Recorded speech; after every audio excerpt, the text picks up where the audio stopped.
Fala pessoal, tudo tranquilo por aí? Aqui é Bruno, também conhecido como Mislane, e hoje vamos para o segundo vídeo da nossa Semana Nórdica. Caso você ainda não esteja inscrito no nosso Instagram, segue aqui, nesse link, nesse nomezinho aqui embaixo, e tem também o link na descrição do vídeo para você não se perder.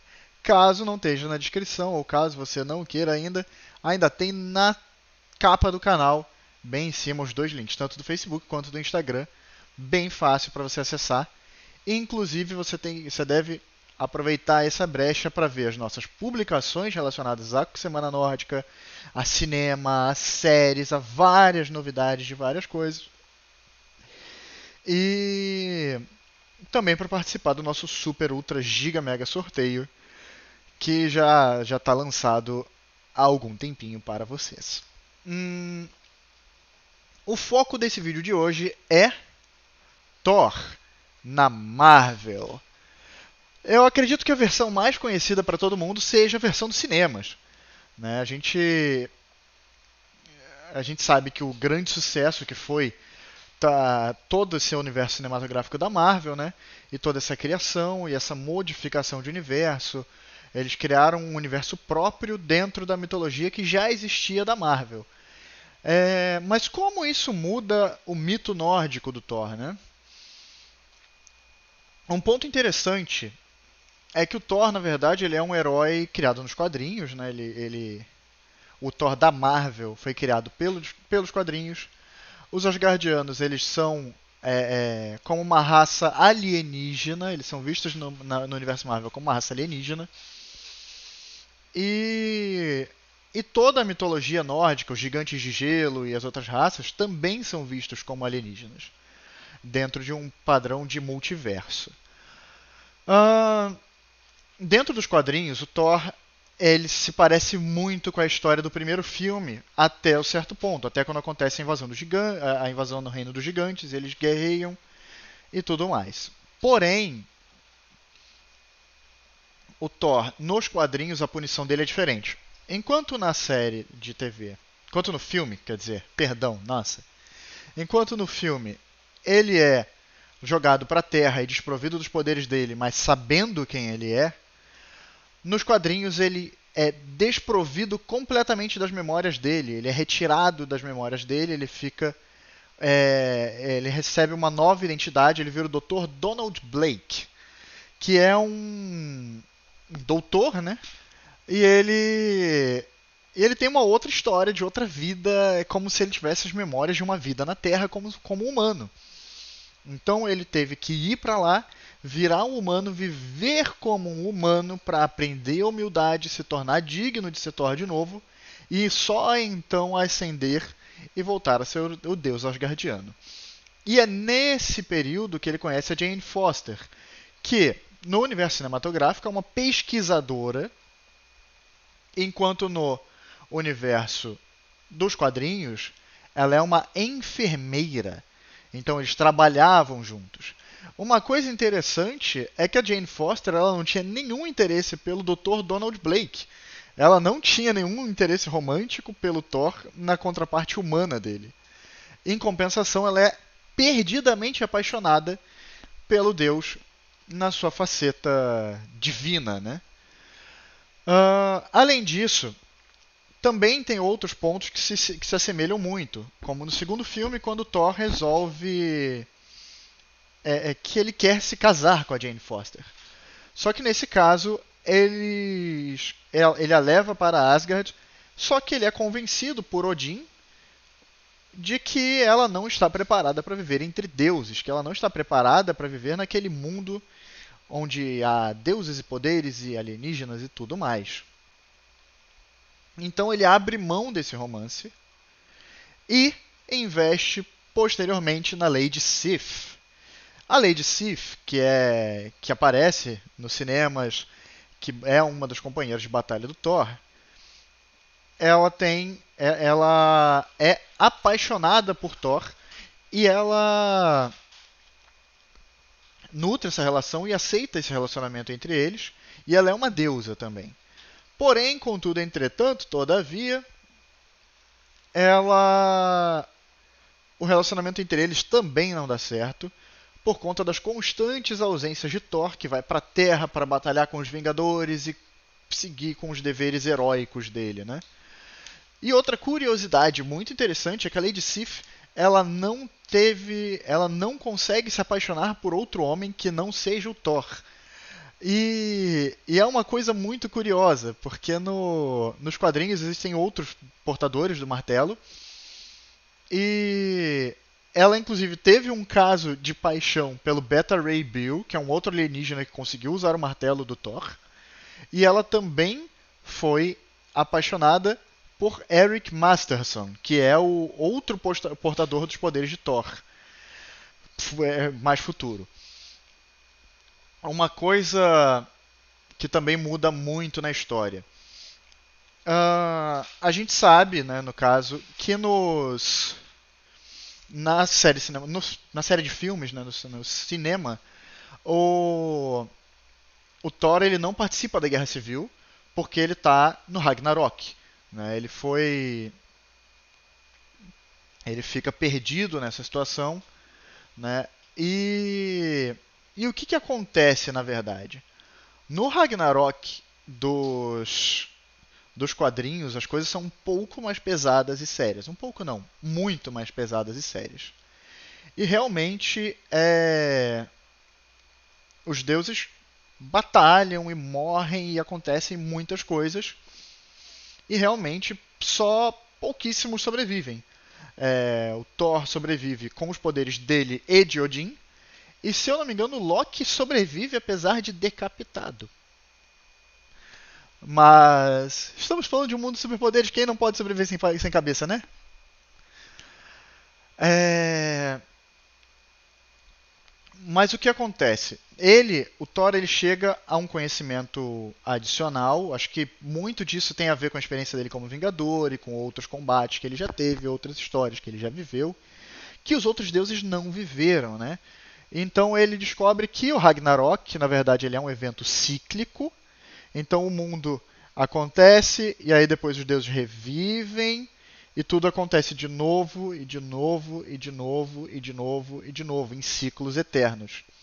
E existem seres muito mais poderosos que os deuses asgardianos, que estão pelos bastidores. E esses seres que estão nos bastidores é que se alimentam das energias da morte dos deuses asgardianos. Eles se alimentam dessa energia, desse ciclo, desse fim de ciclo. E com isso, com essa descoberta, o Thor consegue quebrar esse ciclo e todo mundo que morreu no Ragnarok continuou morto no Ragnarok, depois do Ragnarok. Uh, Porém, obviamente, enquanto isso, Thor ficou desaparecido na Terra, né? Ele não estava participando de nada que aconteceu.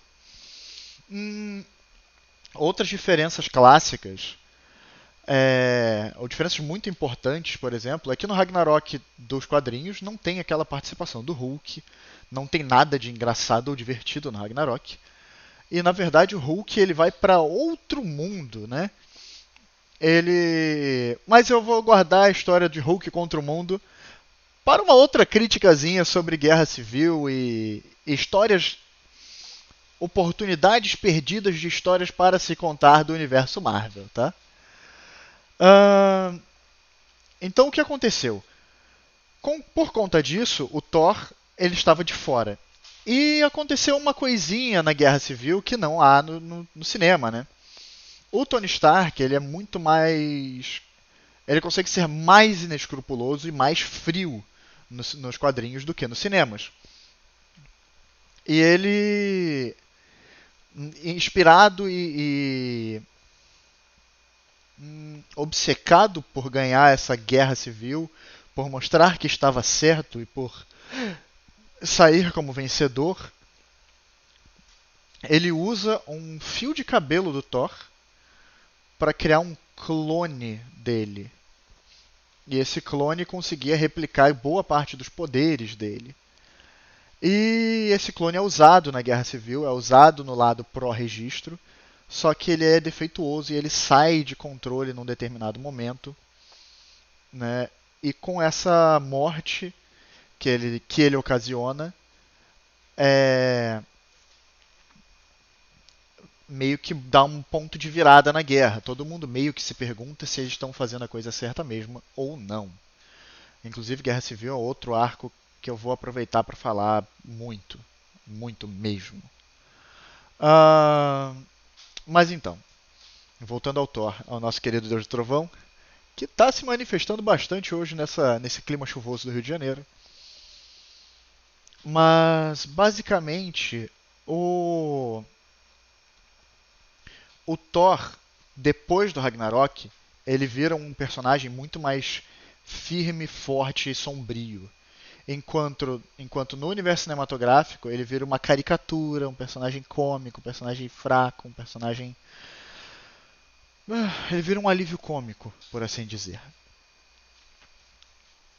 Então, quando a gente chega no Thor dos quadrinhos, ele é um Thor que volta para a humanidade, ele volta para a Terra com uma nova Asgard, reerguida num pedaço de terra que fica flutuando, fica voando acima do espaço aéreo dos Estados Unidos, inclusive. É, e há uma cena muito icônica para mim em que o Homem de Ferro é enviado como emissário do governo dos Estados Unidos para pedir que Thor retire Asgard de cima do solo americano. Caso contrário, ela seria considerada um ato de guerra. Porém, o Thor, digamos assim, que o Thor mostra para o Homem de Ferro quem é que manda naquilo ali. E ele mostra que ele soube sim do que aconteceu, do clone e do desrespeito extremo que o Stark teve, tanto por ele, quanto pela memória dele, quanto por todos os companheiros dos dois. E, e por conta disso, acaba acontecendo uma grande secção entre os dois, né? E, e definitivamente fica provado que o Thor consegue descer o sarrafo sem suar, com uma mão, se quiser, no Homem de Ferro. Mas, basicamente, as diferenças principais foram em decisão. A gente vê que no cinema eles quiseram criar um alívio cômico e seguir naquela ideia da Marvel de ser engraçadinha, de tudo virar piada e de pegar aquele personagem forte, firme, etc, e transformar em algo bobão, etc, para atingir outros públicos, e como eles fizeram com o Hulk também. É... Só que eles também acabam descaracterizando o personagem. Ao mesmo tempo que eles ganham um público, eles perdem outro. Porque os fãs dos quadrinhos, os fãs que conhecem as histórias e que gostam das histórias como elas são, eles sabem o quanto os fãs das telonas estão perdendo. E os fãs das telonas, sem conhecer nada do que está escrito nos quadrinhos, ou sem conhecer muito do que está escrito nos quadrinhos, ficam meio perdidos e acham que o personagem. E realmente acabam desmerecendo o personagem. Acabam entendendo que é muito mais fraco, etc e tal. Uh, mas basicamente a gente tem muita diferença tanto no ponto de poder, quanto no ponto de postura, quanto no ponto de história. E mas tem muitas semelhanças com a mitologia nórdica de verdade, porque o Ragnarok na mitologia nórdica ele é considerado cíclico também. E e ele não é um símbolo de final, ele é um símbolo de recomeço. Ele é um símbolo de reinício, onde o mundo termina de dar uma volta para começar de novo. Então então o Ragnarok ele é um processo necessário. É aquela questão de que tudo se transforma, então você precisa destruir para poder criar. E realmente a abordagem dos quadrinhos ela é muito interessante e, e traz uma pegada mais firme, mais forte. Enquanto a gente vê que nos cinemas ele realmente perdeu importância. O Thor ele se torna um personagem a partir da segunda parte de Vingadores Ultimato, que se você não viu, pelo amor de Deus, o que você está fazendo existindo? A partir da segunda parte de Vingadores Ultimato, ele já perde. Ele perde completamente o respeito pelo personagem, ele perde completamente aquele propósito, aquela força dele, tudo que ele representava. Então, por mais que ele traga algumas outras reflexões, ele ainda assim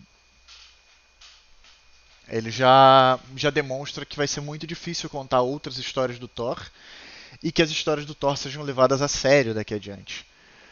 Então, para mim, foi uma decisão muito arriscada do universo cinematográfico Marvel, né, da Disney.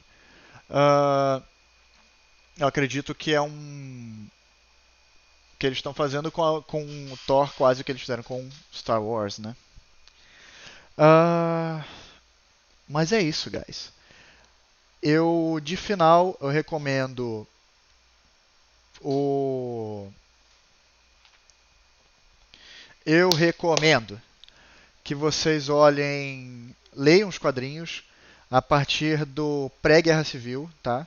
Vocês comecem a ler um pouco antes da Guerra Civil, aí lê o quadrinho da Guerra Civil inteiro, aí vocês acompanham os quadrinhos do Thor que acontecem em paralelo a isso para entender o que está acontecendo. E vocês também vão conhecer um pouco mais sobre o nosso querido Gigante Esmeralda, Hulk e outros personagens que não apareceram e por que eles não apareceram na Guerra Civil. Uh, do mais é isso. Eu acho que são leituras bem interessantes, bem legais, bem pertinentes. E, e a filmografia eu acho que vocês já devem conhecer, mas eu recomendo se ater um pouco mais ao Thor dos dois primeiros filmes do que dos filmes seguintes, se você quer ter uma imagem comparativa ou comparável sequer com a dos quadrinhos, já que até o Thor de Ultimato, o Thor de Guerra Infinita também, e um pouco do Thor no primeiro ato de Ultimato, porque após isso realmente ele fica descaracterizado e é impossível você comparar ele com com praticamente qualquer saga dos quadrinhos. E do mais é isso, guys. Espero que vocês tenham curtido mais uma edição desse nosso papo random. E quer dizer, talvez não tão random assim. E como sempre, GG.